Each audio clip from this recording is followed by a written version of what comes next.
In the summer of 2017, a park ranger in Yosemite National Park received a distress call at 3:47 a.m. The voice on the other end was screaming, but not in English. Not in any language he recognized.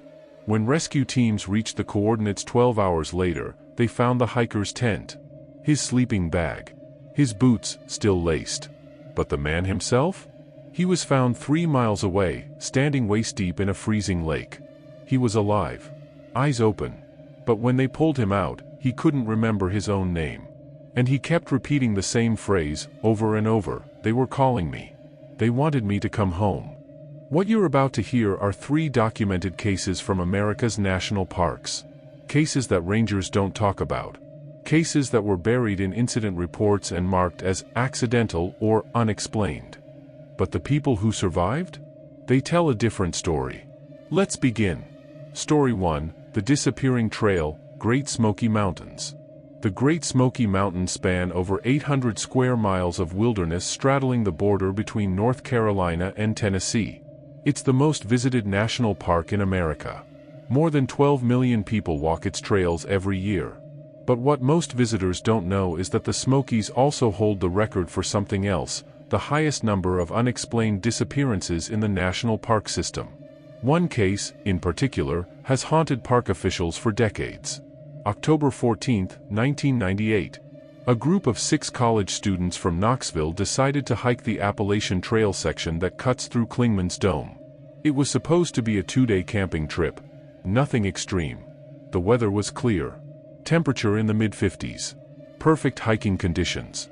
The group was led by Marcus Webb, a 22-year-old with years of outdoor experience. He'd done this trail before. Knew it like the back of his hand. With him were his girlfriend Sarah, his younger brother Ethan, and 3 friends, Ashley, Kyle, and Jordan.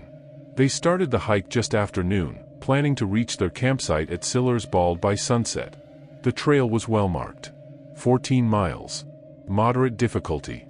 Nothing they couldn't handle. But around 4 p.m., something changed. Ashley, who was walking near the back of the group, later told investigators that the forest started to feel different. The air grew colder. Heavier. She said it felt like the trees were pressing in on them, even though the trail hadn't narrowed. The birdsong that had been constant all afternoon just stopped. Marcus noticed it too. He checked his GPS.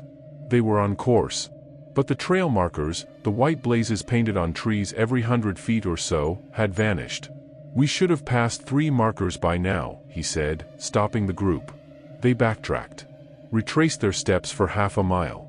But the markers didn't reappear. Worse, the trail itself seemed wrong. The path they'd been walking looked different going back. Narrower. Overgrown with roots and vines they swore hadn't been there minutes before. Kyle suggested they just keep moving forward. Stick to the trail. They'd hit the campsite eventually, markers or not. So they continued. By 6 p.m., the sun was sinking behind the ridgeline. The temperature dropped fast. Marcus called for a stop. They needed to set up camp, even if they hadn't reached Siller's Bald. But when they looked around, they realized something impossible. They were no longer on a trail. They were standing in the middle of dense, untouched forest. No path. No cleared ground. Just thick undergrowth in every direction. "How the hell did we get here?" Ethan asked. His voice was shaking. No one had an answer. Marcus tried his GPS again. But the device showed nothing. No signal. No coordinates. Just a blank screen with a blinking cursor. His phone was the same. No service, which wasn't unusual in the mountains. But the phone's compass was spinning. North kept changing. East became west. The needle wouldn't settle. Sarah's voice cut through the growing panic. "Do you guys hear that?" They went silent. At first, there was nothing. Just the wind moving through the canopy. But then, faint and distant, they heard it. Footsteps. Not animal footsteps. Human footsteps. Boots on dirt. Slow. Deliberate. Coming from somewhere in the trees ahead of them. "Hello?" Marcus called out. "We're lost. Can you help us?" The footsteps stopped. Then, after a long silence, they started again. Closer now.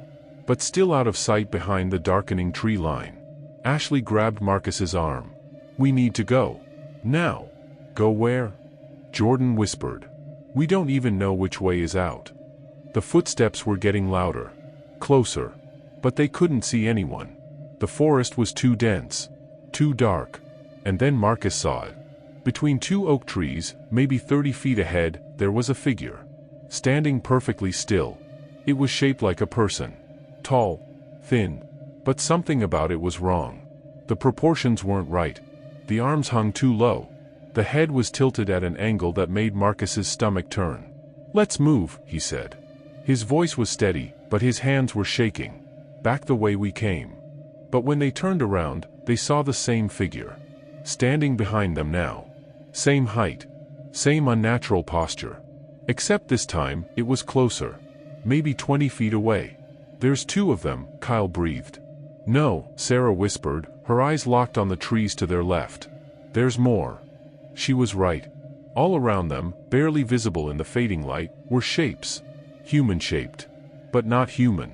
They stood motionless between the trees, forming a loose circle around the group.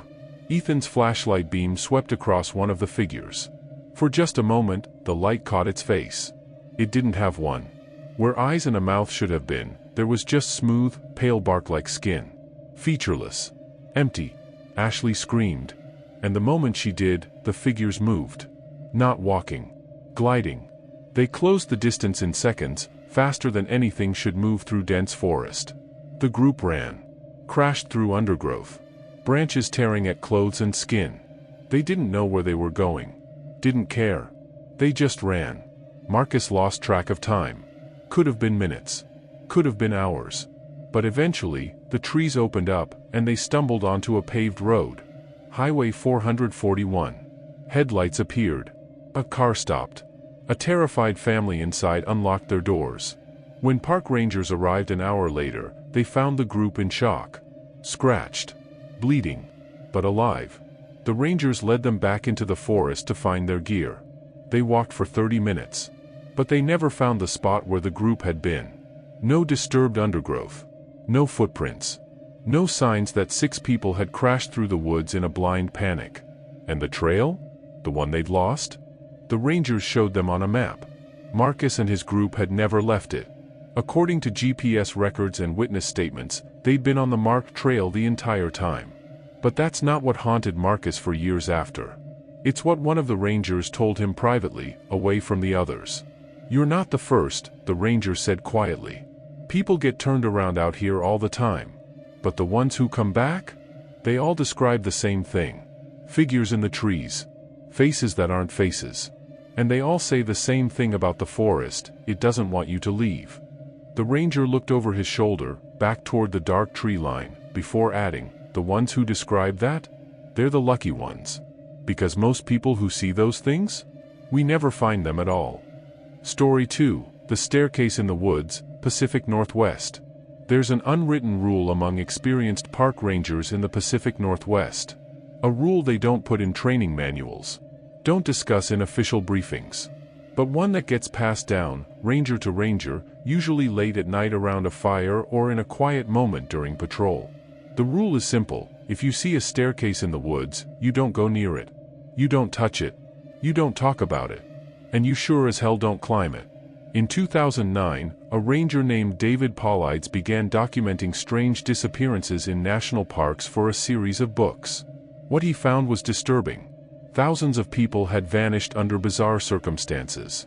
But buried in those cases, mentioned only in passing by certain rangers, was something stranger: references to structures that shouldn't exist.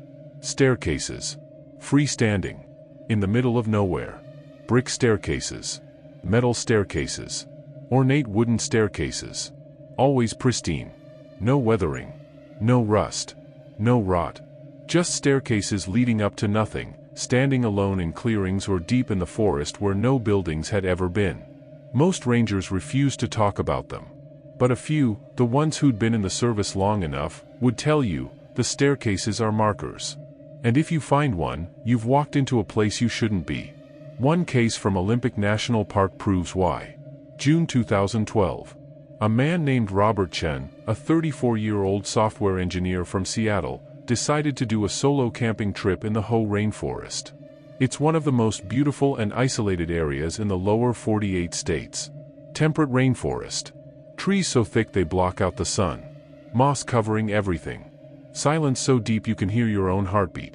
Robert was an experienced hiker. He'd done solo trips before.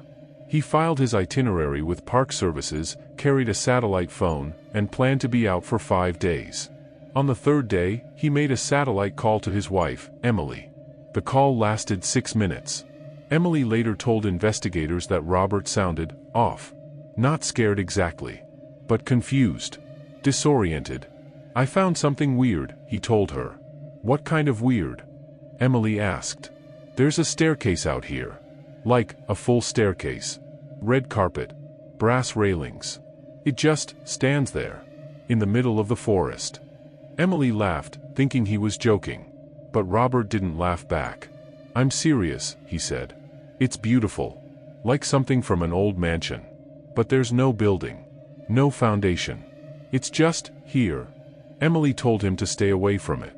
She didn't know why. Maybe instinct. Maybe the strangeness in his voice. But she insisted. "Yeah," Robert agreed. "Yeah, you're right. I'm not touching it. It's just... Emily, it's so out of place.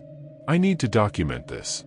He promised to take photos and send them when he got back to an area with cell service. That was the last time Emily heard her husband's voice. When Robert didn't return after 5 days, park rangers initiated a search. They found his campsite easily. Tent still standing. Food properly stored in a bare canister. His sleeping bag laid out. But Robert was gone. His backpack was there. His satellite phone was there, still powered on. But Robert had vanished. The search expanded. 50 rangers. Helicopters. Search dogs. They combed 40 square miles of rainforest over 2 weeks. They found nothing. No footprints leading away from camp. No signs of an animal attack. No indication he'd fallen or been injured. He'd simply ceased to exist. But on day 16 of the search, a K-9 unit led rangers to something 3 miles from Robert's campsite. A staircase. It was exactly as Robert had described. Red carpet, now darkened by rain. Brass railings, tarnished but intact. 12 steps leading up to nothing. The top step stood 8 feet in the air, ending abruptly. Below it, just damp earth and ferns. The lead ranger, a woman named Sandra Owens, had been in the service for 19 years. She'd heard the rumors. She knew the rule. She ordered everyone to stay back. But the dog, a German shepherd named Rex, was fixated on the staircase. He pulled toward it, whining, his hackles raised. The handler tried to pull him back, but Rex broke free. He ran straight to the base of the staircase. And then he stopped. The dog stood at the bottom step, growling. Not at the staircase. At something behind it. One of the younger rangers, a guy named Matt, walked closer. "There's nothing there," he called back. But Rex disagreed. The dog was barking now, backing away, his whole body tense. Matt climbed onto the first step. "Matt, get down from there," Sandra ordered. But Matt was already on the 3rd step. Then the 5th. He looked back at Sandra and smiled. "It's solid. Well built. I wonder who." He stopped mid-sentence. His smile disappeared. His face went pale. He was staring at something at the top of the stairs. Something the rangers on the ground couldn't see. "Matt?" Sandra called. "What is it?" Matt didn't answer. He took another step up. Then another. His movements were slow. Mechanical. Like he was being pulled. "Matt, get down here. Now." He reached the top step. For a moment, he just stood there, swaying slightly. Then he lifted his right foot, as if to take another step. Into empty air. Sandra ran forward and grabbed his ankle just as his weight shifted. She yanked him backward. He fell hard onto the stairs, tumbling down to the ground. 2 rangers caught him. Matt was shaking. Eyes wide. Breathing fast. "What the hell were you thinking?" Sandra demanded. But Matt couldn't answer. He was staring at his hands. His fingernails were bleeding. Not broken. Bleeding from underneath, like something had been growing beneath them. He started scratching at his arms, his neck, his face. "Get him out of here," Sandra ordered. "Now." They rushed Matt to a medical station. By the time they arrived, he'd torn deep gouges into his own skin. He was sedated. Restrained. When he woke up 6 hours later, he couldn't remember climbing the stairs. Couldn't remember seeing anything at the top. But he kept asking the same question: why didn't I want to come back? The search for Robertson continued for another week. They never found him. But 3 months later, a hiker reported seeing a man matching Robert's description near the Hoh River Trail. He was standing perfectly still, staring at the tree line. When the hiker called out to him, the man turned around. The hiker said the man's eyes were wrong. Not the color. Not the shape. Just wrong. Empty. Like he was looking at you from somewhere very far away. The man smiled. Then he walked into the forest. The hiker tried to follow but lost sight of him within seconds. Park services investigated. They found no trace. And the staircase? Rangers returned to the location 2 days after the incident with Matt. They brought GPS coordinates, aerial photos, detailed maps. The staircase was gone. Not collapsed. Not overgrown. Just gone. No evidence it had ever been there. No impressions in the soil. No disturbance in the moss. The forest looked untouched. Sandra Owens retired the following year. In her exit interview, she was asked if she had any final comments or concerns about park safety. She hesitated. Then she said, "Tell your rangers. If they see a staircase in the woods, they mark it on their GPS and they walk away. They don't investigate. They don't report it to the public. Because whatever those things are, they're not here for us. And we need to keep it that way." When pressed for clarification, she refused to elaborate. But later, off the record, she told one final detail. "When I pulled Matt off that staircase, just for a second, I saw what he was looking at. At the top of the stairs, there was a door. Not attached to anything. Just a door, standing in midair. And it was opening." Long pause, 3 seconds. Story 3, The Ranger Who Stayed, Death Valley. Death Valley is the hottest, driest place in North America. Summer temperatures regularly exceed 120 degrees Fahrenheit. The landscape is brutal, unforgiving, beautiful in its hostility. It's also massive. Over 3.4 million acres. Much of it is unpatrolled, unmapped. There are places in Death Valley where no human being has ever set foot. Places where, if you died, your body might never be found. In the winter of 2004, a park ranger named Thomas Harlow volunteered for a solo posting at a remote ranger station near the Panamint Range. The station was barely a station at all. Just a small cabin, a radio, and a generator. The nearest town was 60 miles away. The nearest colleague was 40 miles. Thomas had been a ranger for 11 years. He preferred solitude. Requested isolated postings. His supervisor, a man named Carl Winters, approved the assignment but made Thomas check in via radio twice a day. Morning and evening. For the first 2 weeks, everything was normal. Thomas reported weather conditions. Logged wildlife sightings. Maintained the station. His radio calls were brief, professional. But on day 16, something changed. January 8, 2004. Evening check-in. 6:17 p.m. Carl's radio crackled to life. Thomas's voice came through, but it sounded strained. Station 3 to base. Thomas checking in. Copy, Thomas. Everything all right out there? A long pause. Static. Thomas. Yeah, I'm here. Listen, Carl, I need to report something. I've been seeing lights. Lights? What kind of lights? Out in the valley. At night. They move across the desert floor. Like flashlights, but brighter. Much brighter. And they don't move like people. They move in patterns. Geometric. Perfect lines and circles. Carl frowned. Could be hikers with headlamps. At 2 a.m.? In the middle of winter? In Death Valley? Thomas's voice had an edge to it. No. And there's something else. I've been hearing sounds. What kind of sounds? Digging. Like someone's digging. Right outside the cabin. But when I go out there, there's nothing. No holes. No tracks. Just nothing. Carl made a note to send someone to check on Thomas. But before he could respond, Thomas continued. And Carl? I think there's someone living out here. What do you mean? I found a shelter. About 2 miles north of the station. It's built into the rocks. Covered with brush. Professional work. Someone spent time on it. But it's old. Really old. And there's stuff inside. Personal items. Clothes. A journal. Did you read it? Another long pause. Yeah. I read it. And? It belonged to a ranger. Guy named Samuel Cross. Ever heard of him? Carl's blood ran cold. He had heard that name. Samuel Cross had been a ranger in Death Valley in the 1970s. He disappeared during a routine patrol in 1977. His body was never found. The case was never closed. Thomas, stay away from that shelter. I'm sending someone out tomorrow to bring you back for a few days. No, I'm fine. I just thought you should know. I'll keep my eyes open. Thomas. Station 3 out. The radio went dead. Carl tried to call back. No response. He waited until morning. Tried again. Nothing. At noon, he dispatched 2 rangers to check on Thomas.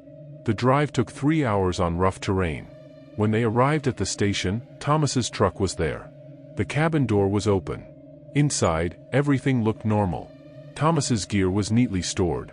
His logbook was on the desk, open to the last entry. January 8th, 6 p.m. Lights again. Closer tonight. I'm going out to investigate. If I don't come back, tell Carl I found what happened to Samuel Cross. He never left. None of them did. The rangers searched the area. They found the shelter Thomas had described. Inside, they found Samuel Cross's journal, just as Thomas had said. The last entry was dated July 19, 1977. I know now why they built this place so far from everything. It's not a park. It's a boundary. Something lives in the valley. Something old. It takes people sometimes. Not many. Just enough that we notice. Just enough to keep us afraid. But if you see the lights, you don't run. You can't run. Because once they see you, you're already part of it. I saw them last night. I understand now. I'm going to meet them tonight. I'm going to ask them why. I don't think I'll be coming back. The rangers brought everything back to headquarters. Launched a massive search for Thomas. They combed the desert for weeks. Used helicopters. Thermal imaging. Searched dogs. They found nothing. But 6 months later, in June 2004, a group of tourists hiking near Badwater Basin reported seeing a park ranger standing in the middle of the salt flats. Just standing there. At noon. In 118-degree heat. When they approached, the ranger waved at them. Smiled. Then turned and walked deeper into the valley. The tourists called it in. Described the ranger, tall, 30s, brown hair, regulation uniform. It matched Thomas Harlow's description perfectly. Rangers were dispatched. They found footprints leading into the valley. Single set. Ranger boots. But the prints ended abruptly after half a mile. Not faded. Not covered. Just ended. As if the person making them had simply lifted off the ground. Over the next year, there were 4 more sightings of a ranger in Death Valley. Always alone. Always in remote areas. Always during the hottest part of the day. In August 2005, a ranger named Lisa Freeman was patrolling near the Panamint Range. She saw something that made her pull over. A figure, standing on a ridge. Ranger uniform. She grabbed her binoculars. It was Thomas Harlow. She radioed it in immediately. I have eyes on Thomas Harlow. Repeat, I have eyes on Thomas Harlow. He's alive. By the time backup arrived 30 minutes later, Thomas was gone.